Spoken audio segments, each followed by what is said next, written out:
Vamos focar na sua trajetória, que eu quero saber mais. Então, você formou, e aí você logo emendou numa pós-graduação, e aí você escolheu uma especialização em genética molecular, que você fez na FUMEC.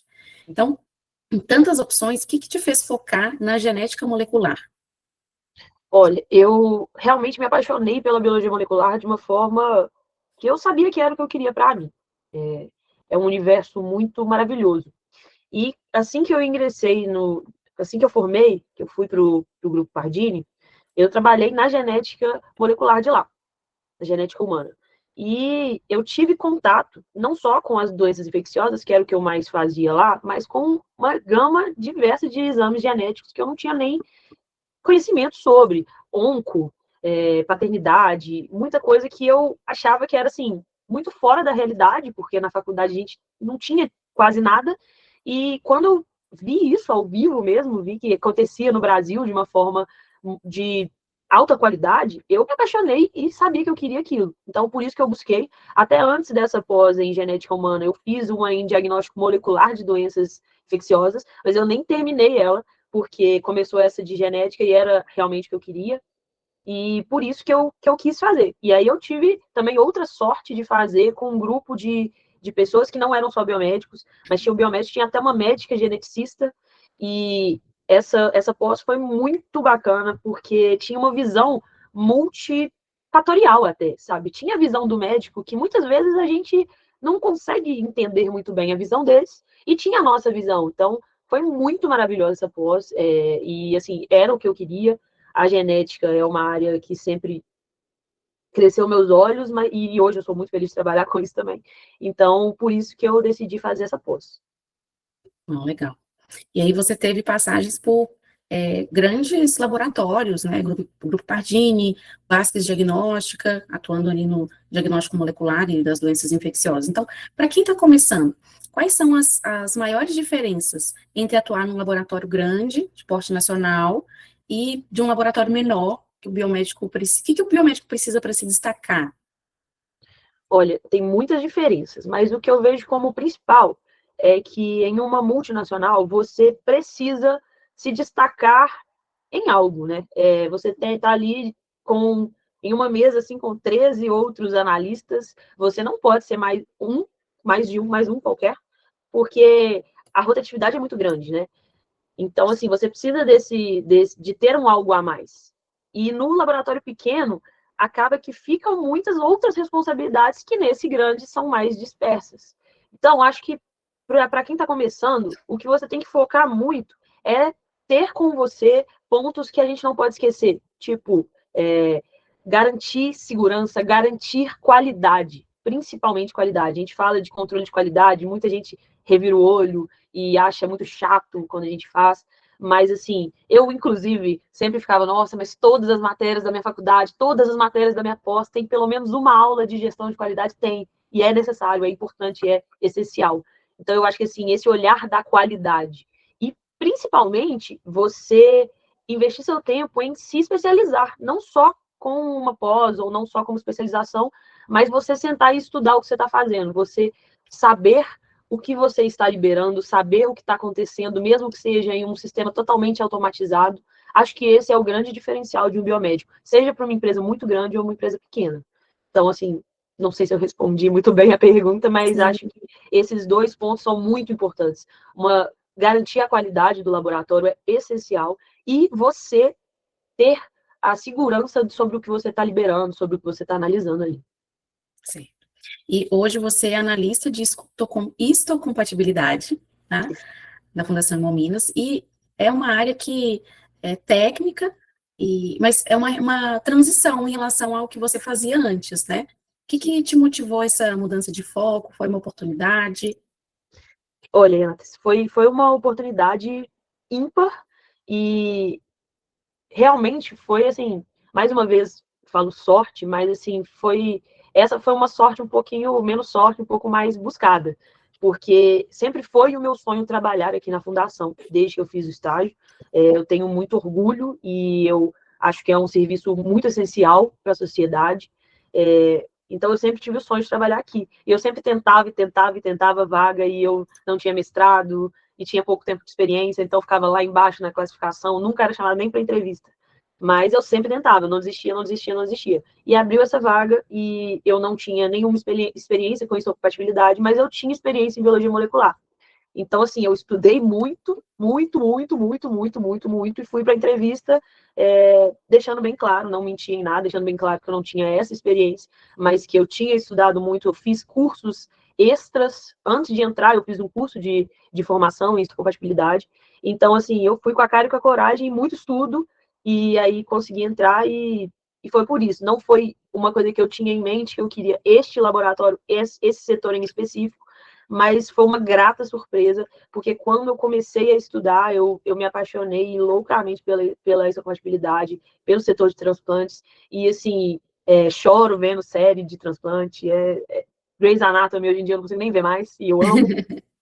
Então, assim, acho que foi uma grata surpresa, porque hoje eu nunca fui tão orgulhosa sobre algo que eu faço quanto hoje. Então, estou muito feliz aqui. E aí foi isso. Foi uma mudança de trajetória meio sem querer, mas que foi maravilhosa. Foi tudo que eu queria.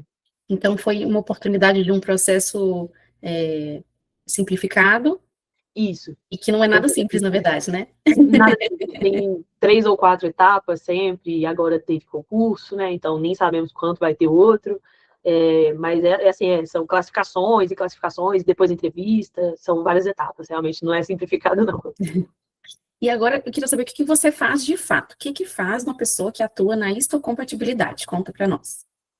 Bom, histocompatibilidade é o exame que ele vai garantir a compatibilidade, né, entre doador e receptor, órgãos sólidos ou medula, né? Então a gente tem sempre a compatibilidade sanguínea, né? A gente fala muito sobre isso para transfusões e tudo mais. Mas toda vez que algum paciente precisa de uma doação de órgão, doação de medula, ele precisa fazer essa compatibilidade genética para garantir o sucesso, né? A não rejeição desse enxerto. E aí é aí que a gente atua, né? A gente faz essa análise de compatibilidade genética de HLA, né?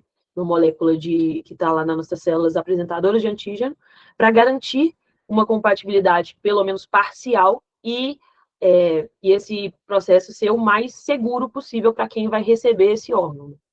É basicamente isso que a gente faz. Mas assim, e na rotina mesmo, você recebe uma amostra do órgão, são testes específicos, são testes que você usa kits padronizados, vocês fizeram a própria padronização aí, como é que funciona?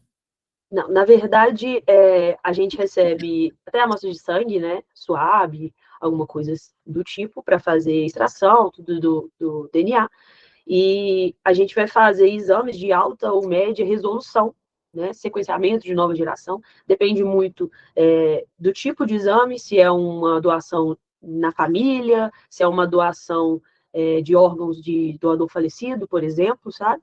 E aí a gente faz a extração desse material genético e faz o sequenciamento ou uma hibridização in situ, né, PCR ou hibridização in situ, para encontrar mesmo os alelos de cada paciente, né, o paciente e o seu receptor, doador e o receptor, e aí a gente faz aquele jogo de compatibilidade mesmo, para ver quem tem os mesmos alelos, ou parcialmente, ou com 100% de concordância, né, para garantir esse transplante. E aí você libera sozinha, tem um patologista, como é que funciona? Não, na verdade, esse exame a gente libera por dupla conferência, mas a gente que libera mesmo. O patologista, ele não participa dessa parte. Essa parte é liberada pelo responsável técnico, né, pelo laboratório mesmo. Ah, que legal. Então, assim, é muita responsabilidade. Legal para a gente que está de fora. Para quem não conhece muito bem, é realmente... Por isso que eu falei que eu tenho muito orgulho do que eu faço hoje, sabe, Renata? A gente realmente trabalha com vidas. A gente libera um exame que pode propiciar alguém receber um órgão que precisa para sobreviver. Então, é realmente um trabalho essencial, muito importante, e que a gente precisa de ter muita segurança mesmo, né? A gente precisa garantir muito esse resultado. Então, é a gente mesmo. Não, eu também fico cheia de orgulho. E aí você está fazendo mestrado. Como é que você faz para conciliar o mestrado e o seu trabalho aí na fundação? Aqui, ó, as olheiras eu nem consigo. Mas é uma loucura, né? Mas assim, a gente é transparência, na verdade. Eu já entrei no mestrado deixando muito claro que o que eu queria era a área clínica, que eu sempre fui da clínica, que o meu objetivo no mestrado era, sim, desenvolver um trabalho legal, porque eu acho que o meu projeto no mestrado é muito importante também, e o mestrado em si é muito importante, mas deixando claro que o que eu queria era isso, o meu sonho era o Hemominas, e deixando claro isso lá, que eu sempre ia tentar vagas e tudo mais, e quando eu passei, conversei com a minha orientadora, conversei aqui também, e deixando claro os meus horários, um pouquinho mais flexível, né? O mestrado é um pouquinho mais flexível, dá para cobrir no fim de semana, mas é assim, hoje eu trabalho de segunda a sexta, quando eu não tenho plantão, às vezes tenho plantão noturno, no fim de semana, e saio 9 e chego 10 em casa, e é 11, e é assim, a gente vai levando, mas quando a gente se orgulha do que a gente faz, está feliz, eu acho que a gente consegue fazer. É uma loucura, mas dá para conciliar, sim. Não, mas tô pensando assim, que horas que você vai fazer esse mestrado? Hoje eu tenho feito na parte da manhã e pedaço da tarde eu faço mestrado, depois eu venho direto para cá, e aí quando eu dou plantão noturno, de vez em quando eu fico lá o dia inteiro, eu vou meio que conciliando assim, conciliando meio loucura. Entendi. Ai, como é bom ser jovem, né? Deve ser muito bom ser jovem. Não sou mais jovem não, né? Já tá pesando. Ai, muito Mas é bom. assim, levando. Nossa, também você está indo muito bem. Bom, então vamos às próximas perguntas. Então, olhando agora para as suas experiências e transições de carreira, porque para quem não é da área, até para mim que conheço um pouco, mas não conheço tanto igual você, é difícil entender. Nossa, mas biologia molecular, biologia celular, genética, e qual que é a diferença? O que cada um tem seu lugar, mas o que você faz em cada uma dessas especialidades? O meu mestrado é em biologia celular, né? É biologia celular porque o programa é de biologia celular, mas ele é muito mais voltado para patologia. Então, assim, lá a gente foca muito no estudo celular das coisas, né? Proteínas, receptores, o que a gente pode encontrar, alguns anticorpos que reagem com algo ou não, uma resposta tecidual também, né? Então, é uma visão um pouquinho mais ampla. Quando a gente aprofunda um pouco mais, a gente chega na biologia molecular. Quando a gente está falando de biologia molecular, a gente já está falando de material genético, DNA, RNA, essa visão um pouco mais sequenciamento de nova geração também, né? Alelos, cromossomos. Então, a gente está focando um pouco mais, né? Na parte molecular das coisas, né? A outra pergunta era sobre biologia molecular, biologia celular e Genética, que você fez a sua pós. e a genética a gente engloba um pouquinho da biologia celular, mas foca muito mais em biologia molecular, né? Na resposta, na transcrição, tradução, numa resposta, numa terapia gênica, talvez, inibindo ou não um gene e conseguindo fazer uma resposta em um plasmídio, alguma coisa do tipo, um gene que está alterado e causa uma doença. Então, é um foco um pouco mais molecular das coisas, mas a genética engloba muito mais coisa do que eu falei, obviamente, né? Sim, mas só para a gente ter uma noção, né, do papel de cada um.